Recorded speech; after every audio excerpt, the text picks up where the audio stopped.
remuer les lèvres, mais on n'entendait point sa voix. Élie pensa qu'elle était ivre. Le thème de mon message aujourd'hui, c'est prière et vœux. Anne parlait dans son cœur. Ne faisait que remuer ses lèvres. C'est-à-dire, on voyait que les lèvres de Anne bougeaient. Anne avait un problème sérieux. Ce problème n'avait pas de solution. Amen. Bien-aimé, il peut arriver que tu aies une situation. Si les gens ne se moquent pas de toi, si les gens ne se vantent pas auprès de toi, tu ne sais pas, tu n'es pas au courant de ton problème. Amen. Il y a des gens qui ont des problèmes, mais ils ne s'en rendent pas compte. Ils ne s'en rendent pas compte qu'ils ont des problèmes. Mais il faut que quelqu'un se moque de lui. Il y a les gens qui n'ont pas ce que tu as. Et ils sont dérangés. Ils sont mal à l'aise. Amen. Pas qu'ils sont jaloux, mais parce qu'ils sont blessés. Amen. Ce n'est pas tout le monde qui va se lamenter de ce qu'il n'a pas qu'on va dire qu'il est jaloux. Amen. Parfois, quand on indexe une personne qui n'a pas, en disant que parce qu'ils n'ont pas, ils sont jaloux de ce que j'ai. Amen. Nous sommes en train de blesser. Amen. Par erreur. Alors, la Bible nous dit que Anne était blessée. Amen. Donc, Anne ne vivait plus, mais il n'y avait que l'Esprit de Dieu qui vivait en elle. Parce que sa situation l'humiliait. Parce que ce qu'elle voyait devant elle, amen, était complètement différent de sa position. Et elle admirait. Elle admirait. Lisons un peu 1 Samuel chapitre 1, à partir du verset 12 jusqu'au verset 17, pour écouter quelque chose. Élie observa sa bouche. Anne parlait dans son cœur et ne faisait que remuer les lèvres, mais on n'entendait point sa voix. Élie pensa qu'elle était ivre et il lui dit: jusqu'à quand seras-tu dans l'ivresse? Fais passer ton vin. Anne répondit: non, mon Seigneur, je suis une femme qui souffre en son cœur. Je suis une femme qui souffre dans son cœur. Et je n'ai bu ni vin. Et je n'ai bu ni vin. Ni boisson. Ni boisson. Enivrante. Enivrante. Mais je rependais mon âme devant l'Éternel. Mais je rependais mon âme vers l'Éternel. Ne prends pas ta servante pour une femme pervertie. Ne prends pas ta servante pour une femme pervertie. Car c'est l'excès de ma douleur. Car c'est l'excès de ma douleur. Et de mon chagrin. Et de mon chagrin. Qui m'a fait parler jusqu'à présent. Qui m'a fait parler jusqu'à présent. Élie reprit la parole. Élie reprit la parole. Et dit: va en paix. Va en paix. Et que le Dieu d'Israël. Et que le Dieu d'Israël. Exauce la prière que tu lui as adressée. Exauce la prière que tu lui as adressée. Amen. Oh, elle a penché son cœur vers le Seigneur parce que sa douleur était au-delà des douleurs. Ma Bible me dit que Anne avait une coépouse qui s'appelait Péninia. Amen.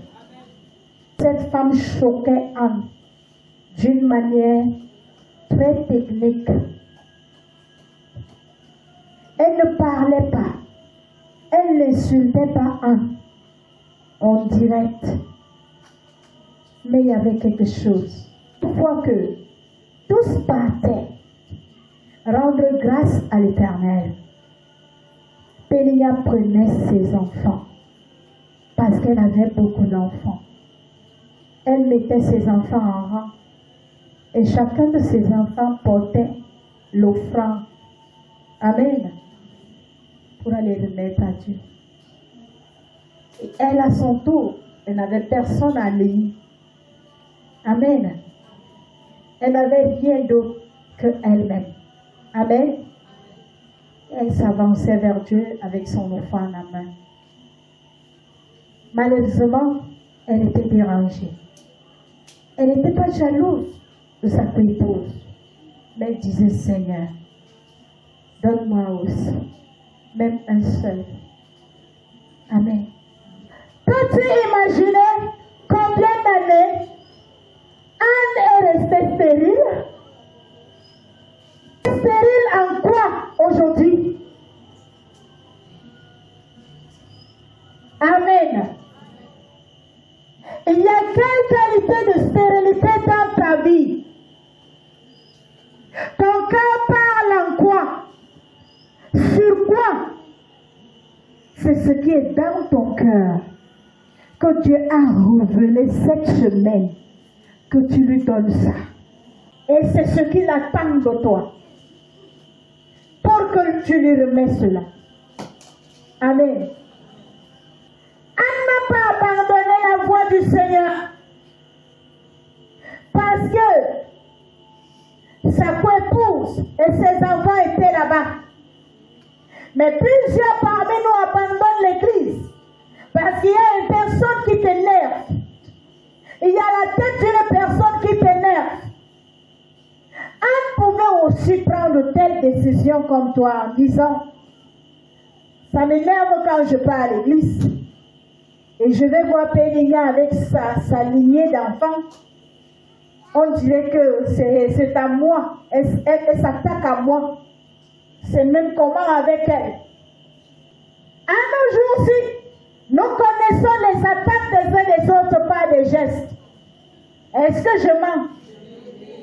On imagine la pensée de l'autre. Lorsque lui part, on se dit que c'est contre nous. Amen. Quand on voit quelqu'un d'autre béni, on se dit que il se moque de nous. Amen.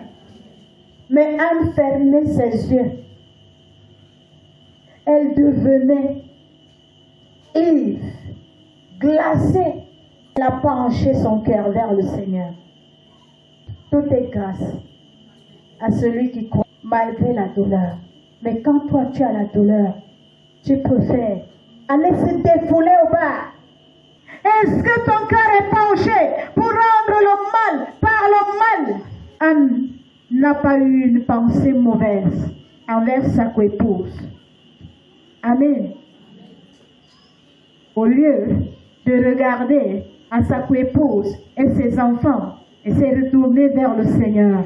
Elle a penché son cœur vers le Seigneur et son cœur ne pouvait qu'agresser les prières à l'Éternel. Seigneur, si tu me donnes un enfant, je te redonnerai cet enfant pour qu'il soit ton serviteur. Quel est ton vœu? Si tu me donnes, c'est une prière. Je te redonne, c'est le vœu. Quand tu demandes à Dieu, qu'est-ce que tu veux lui donner en retour? Ma Bible dit que Anne partait avec l'offrande à main. Vous pouvez même encore dire que j'ai déjà trop donné à Dieu, il ne me donne pas. Et je ne lui donne plus. N'ayez pas le mauvais cœur, même si on vous fait du mal. L'une de mes filles ici avait dit un jour, que s'il a donné même les savons bébé, moi je vais accoucher quand je ne donne plus. Anne pouvait dire que ceux-là qui ont des enfants donnent à Dieu. Moi je n'ai rien et je n'attends rien d'autre de Dieu. Mais toi tu es découragé, pourquoi? Ne perds pas d'espoir. Ne pense pas mal à autrui, quel que soit ce que tu vis. Amen. Elle ne cessait de demander à Dieu en disant à Élie, je n'ai pas bu, ne me traite pas de soulard, ne me traite pas de ivre, mais sache que pendant ce temps où tu m'as vu dans cet état, mon cœur était penché vers le Seigneur. Ton cœur est penché où? Si tu penches ton cœur vers un homme, tu vas attendre longtemps. Si tu penches ton cœur vers une femme, tu vas attendre longtemps. L'homme de Dieu t'a dit que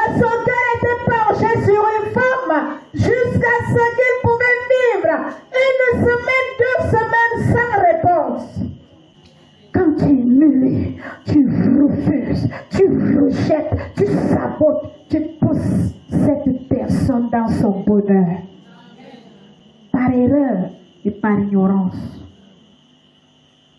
À ne cesser de remuer son cœur à Dieu.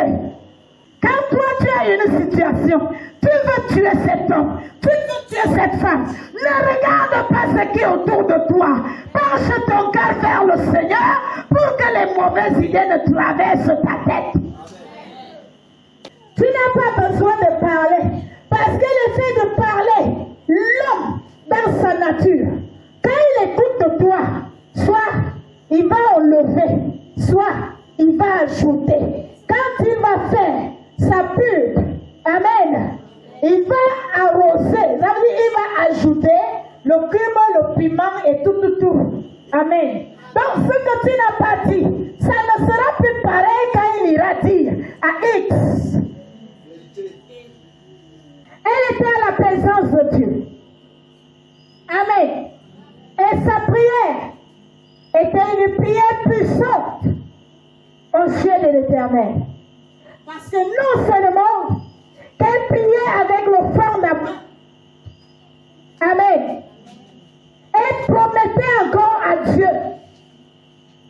Mais nous aujourd'hui, on demande à Dieu gratuitement. On reçoit de Dieu gratuitement. Et on reste, on n'a pas de mot de tête. Qu'as-tu dans ta main? Et qu'est-ce que tu as comme feu pour cette demande que tu as fait à l'Éternel? Combien de temps as-tu prié? Ta situation ne change pas. Il arrive parfois, tu comptes tes offrandes. Tu comptes le nombre de sacrifices que tu as fait à Dieu. Mais ma Bible me dit que Anne était une femme qui connaissait donner à Dieu. Amen. Sans regarder le volume, la grosseur et la qualité. Amen. Regarde. À nos jours-ci, trouver facilement celle ou celui qui accepte donner vraiment son enfant en sacrifice, c'est pas facile. Anne dit, si tu me donnes cet enfant, je te redonne pour qu'il soit ton serviteur. Amen. Elle n'a pas d'autres enfants. C'est un seul enfant qu'elle attend. Et elle dit encore à Dieu, donne-moi, je te redonne. Amen. C'est demander avec vœu. Et dès lors même qu'il demande, même avec vœu, quand il reçoit, il ignore le vœu. Il oublie le vœu. Il fait semblant qu'il ne pense plus à ce vœu.